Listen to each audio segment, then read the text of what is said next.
on stage Team B. Moon TV എന്ന ഈ ചാനലിലേക്ക് നമുക്ക് ഏവർക്കും കടന്നു ചെല്ലാം. ഈ ചാനലിന്റെ പ്രത്യേകത എന്ന് പറഞ്ഞാൽ മുമ്പ് പല ചാനലിലും പരിപാടി അവതരിപ്പിച്ചുകൊണ്ടിരിക്കുന്നവർ തന്നെയാണ് ഈ ചാനലിലും പരിപാടി അവതരിപ്പിക്കുന്നത്. ഇതിൽ ആദ്യമായി ഒരു സ്പോർട്സ് റൗണ്ട് അപ്പ്. നമസ്കാരം, ഈ ആഴ്ചത്തെ സ്പോർട്സ് റൗണ്ട് അപ്പിലേക്ക് സ്വാഗതം. സച്ചിന്റെ ഉജ്ജ്വലമായ തിരിച്ചുവരവിനെ കുറിച്ചാണ് ഈ ആഴ്ചത്തെ സ്പോർട്സ് റൗണ്ട് അപ്പ്. അതിന്റെ പ്രസക്ത ഭാഗങ്ങളിലേക്ക്. Wow, what a wonderful match is that. The Sachin Tendulkar play an excellent innings in this game. And how do you feel, Sachin? Yeah, I think it's a wonderful match that I can play really well because Rahul from other side give me a well support and the pitch is also very good. The crowd also give me a well support. That's why I can play very well in this match.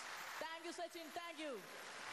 നമസ്കാരം, moon TV on demand എന്ന പരിപാടിയിലേക്ക് നിങ്ങൾക്ക് ഏവർക്കും സ്വാഗതം. മുമ്പ് ഏഷ്യാനെറ്റിൽ കണ്ണാടി എന്ന പരിപാടി അവതരിപ്പിച്ചുകൊണ്ടിരുന്ന എന്നെ ഈ പരിപാടി വിളിച്ചതിൽ എനിക്ക് വളരെയധികം സന്തോഷമുണ്ട്. ഇതിൽ നിങ്ങൾ ആവശ്യപ്പെട്ട സീനുകളും ആവശ്യപ്പെട്ട ഗാനങ്ങളുമാണ് പ്ലേ ചെയ്യുന്നത്. ജനകരാജ് എന്ന തമിഴ് നടൻ്റെ ഒരു സൂപ്പർ പെർഫോമൻസ് ആണ്. നമുക്കത് കണ്ടിട്ട് തിരിച്ചു വരാം. ஐயோ என்னங்க சாமி சொல்ற, அருணாச்சலம் அந்த பொண்ணனை போய் காப்பாற்றுங்க அருணாச்சலம், இல்லைங்க அங்க பொண்ணை கற்பத்திருக்கோம், போங்க അരുണാചലം. ലാൽ എന്ന ഉജ്ജ്വല നടന്റെ തെങ്കാശിപ്പണ്ണം എന്ന സിനിമയിലെ ഒരു ഉജ്ജ്വല പെർഫോമൻസ്.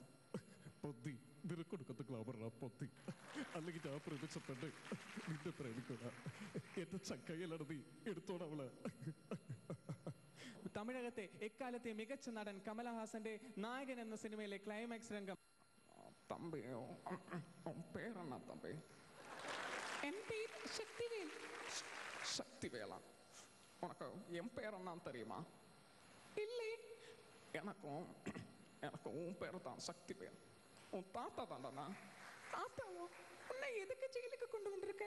நீங்க கெட்டவனா நல்லவனா? நான் நீங்க கெட்டவனா நல்லவனான்னு? நான் 20 வருஷம் வளர்த்து என் பொண்ணு பைய கேட்கறேன்னா கெட்டவனா நல்லவனா? என்ன என்ன என்ன சொல்றேன்னா என்ன சொல்றேன்? ഈ സീനും നിങ്ങൾ ആസ്വദിച്ചെന്ന് കരുതുന്നു. അടുത്തതായി നിങ്ങൾക്ക് മുന്നിൽ എത്തുന്നു ഒരു പാട്ട്. ഈ പാട്ട് പാടിയിരിക്കുന്നത് ഫ്രാങ്കോയാണ്. ഫ്രാങ്കോയുടെ ഒരു സുന്ദരിയവ എന്ന പാട്ട് നമുക്ക് കേട്ടിട്ട് തിരിച്ചു വരാം.